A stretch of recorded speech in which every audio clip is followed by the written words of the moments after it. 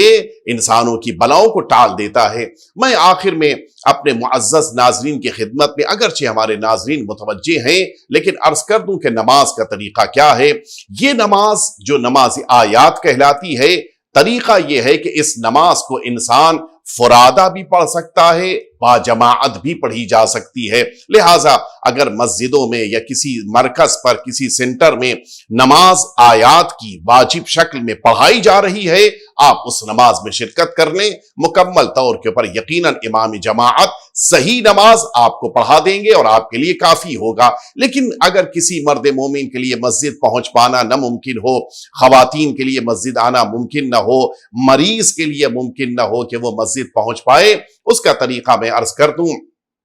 اچھا اور بہترین طریقہ یہ ہے کہ آپ اپنی نماز کے لیے باوضو ہونے کے بعد پہلے سمجھ لیں کہ نماز کیسے پڑھنی ہے۔ باوضو ہو گئے، اب اس کے بعد آپ نماز کے لیے نیت فرمائیں کہ میں نماز آیات پڑھتا ہوں چاند گہن کی بنا پر۔ البتہ یہ چاند گہن اگر آپ نہ بھی شامل کریں تو کافی ہے، لیکن پھر بھی اگر آپ یہ کہیں کہ میں نماز آیات پڑھتا ہوں یا پڑھتی ہوں چاند گہن کی بنا پر، واجب قربتاً اللہ، یہ نماز واجب ہے، یہ توجہ رہے۔ اس کے بعد انسان ذمہ داری ہے کہ یہ 2 رکعتی نماز کو خاص انداز میں انجام دے۔ طریقہ کیا ہے؟ طریقہ یہ ہے کہ پہلی رکعت میں 2 سجدے کرنے سے پہلے اسے 5 رکوع انجام دینے ہیں، اور اسی طرح سے دوسری رکعت میں بھی 2 سجدے کے لیے زمین پر جھکنے اور بیٹھنے سے پہلے اسے 5 رکوع انجام دینے ہیں۔ اس طرح سے پہلی رکعت میں 5 رکوع، دوسری رکعت میں 5 رکوع، کل ملا کر یہ 10 رکوع اسے انجام دینے ہیں۔ اب اس کے بعد یہ رکوع سے پہلے کیا کرنا ہے؟ انسان نیت کرنے کے بعد تکبیرۃ الاحرام کہے، اور اس کے بعد سورہ الحمد اور ایک کوئی سورہ پڑھے، اور اس کے بعد رکوع میں جائے، ذکر رکوع مکمل کرنے کے بعد پھر سر اٹھائے، کھڑے ہونے کے بعد پھر سورہ الحمد اور ایک دوسرا سورہ، اور اس کے بعد پھر رکوع میں جائے، ذکر رکوع پڑھ لینے کے بعد پھر انسان اپنے سر کو بلند کرے، پھر یہ تیسری دفعہ سورہ الحمد اور ایک دوسرا سورہ پڑھے، پھر رکوع میں جائے، اور اس کے بعد ذکر رکوع کر کے پھر دوبارہ کھڑے ہو جائے، اور اس کے بعد پھر سے یہ انسان اس نماز میں سورہ الحمد اور ایک اور سورہ پڑھے، پھر اس کے بعد رکوع بجا لائے، اور ذکر رکوع کے بعد بلند ہو، اور پھر ایک دفعہ نماز کے لیے سورہ الحمد اور ایک دوسرا سورہ پڑھ کے اب یہ رکوع میں چلا جائے، اور اب اس رکوع کے بعد جب سر اٹھائے تو اب اس کی ذمہ داری ہے کہ 2 سجدے کے لیے زمین پر بیٹھ کر 2 سجدے انجام دے مکمل طور پہ۔ اب اس کے بعد یہ 2 سجدے مکمل کر لینے کے بعد اب پھر قیام کی حالت میں آئے، اور اب ایک سورہ اور دوسرا سورہ الحمد اور اس کے بعد ایک دوسرا سورہ پڑھ لینے کے بعد یہ پہلا رکوع انجام دے، پھر کھڑے ہو کر حمد اور دوسرا سورہ پڑھے، اور اس کے بعد پھر رکوع، پھر اس کے بعد کھڑے ہو کر حمد اور رکوع، حمد اور دوسرا سورہ، اس کے بعد تیسرا رکوع، اور ذکر رکوع کے بعد بلند ہونے کے بعد پھر سے سورہ حمد اور دوسرا سورہ اور پھر رکوع۔ اس طرح سے یہ 5 رکوع کہ جن سے پہلے سورہ الحمد اور ایک دوسرا سورہ پڑھ لے، اس طرح سے یہ دوسری رکعت بھی 5 رکوع کے اوپر مکمل کرے، اور 5ویں رکوع کے بعد کھڑے ہو کر یہ سجدے میں چلا جائے، اور 2 سجدے مکمل طور پہ انجام دے کر تشہد پڑھے، سلام پڑھے، نماز مکمل ہو گئی۔ یہ نماز کا اصل طریقہ ہے۔ البتہ اس میں کچھ اور اضافات بھی کرنے ضروری ہیں، مستحب ہیں، کہ جیسے ایک مستحب عمل یہ ہے کہ انسان ہر دوسرے رکوع سے پہلے ایک دفعہ جب سورہ الحمد اور دوسرا سورہ پڑھ لے تو پھر قنوت پڑھے اور اس کے بعد یہ دوسرا رکوع انجام دے. اس کے بعد تیسرے رکوع سے پہلے قنوت کی ضرورت نہیں، چوتھے رکوع سے پہلے پھر انسان قنوت پڑھ لے، اور اس کے بعد پانچویں قنوت کہ جس کے اوپر یہ پہلی رکعت مکمل ہو جائے گی، اس کے پہلے انسان کے لیے قنوت نہیں ہے. اس کے بعد جب چھٹا رکوع یعنی دوسری رکعت کا پہلا رکوع بجا لائے تو اس موقع پر اب انسان اس رکوع سے پہلے ایک بار قنوت پڑھ لے اور پھر رکوع بجا لائے. اس کے بعد ساتویں دفعہ یعنی دوسری رکعت کا دوسرا رکوع جب بجا لا رہا ہے اس سے پہلے قنوت نہ پڑھے، اور اس کے بعد آٹھویں دفعہ جب رکوع کرنے جا رہا ہے یعنی دوسری رکعت کا تیسرا رکوع بجا لا رہا ہے تو ایسے موقع پر پھر قنوت پڑھ لے. اور اس کے بعد جب چوتھی رکعت کے لیے چوتھے رکوع کے لیے جھک رہا ہو تو پھر قنوت نہ پڑھے، پانچویں رکوع میں جانے سے پہلے قنوت پڑھ لے. اس طرح سے 10 رکوع کے درمیان 5 دفعہ قنوت بھی پڑھ لے گا. یہ ایک مستحب عمل. یہاں پر ایک اور آخری اضافہ کر دیں کہ جو ہمارے علماء کرام نے اجازت دی ہے، مراجع اعظام نے جس کی اجازت دی ہے، انسان کے لیے اگر اپنے رکوع میں جانے سے پہلے یہ ممکن نہ ہو وقت کی تنگی کی بنا پر، مثلا جلدی سورج یا چاند گہن ختم ہونے والا ہو، یا انسان کے لیے مشکلات ہوں، کھڑے ہونا ممکن نہ ہو رہا ہو، کسی بھی وجہ سے اگر انسان چاہے کہ اپنی نماز کو جلدی ختم کر دے، اس کا ایک طریقہ یہ بیان کیا گیا ہے کہ وہ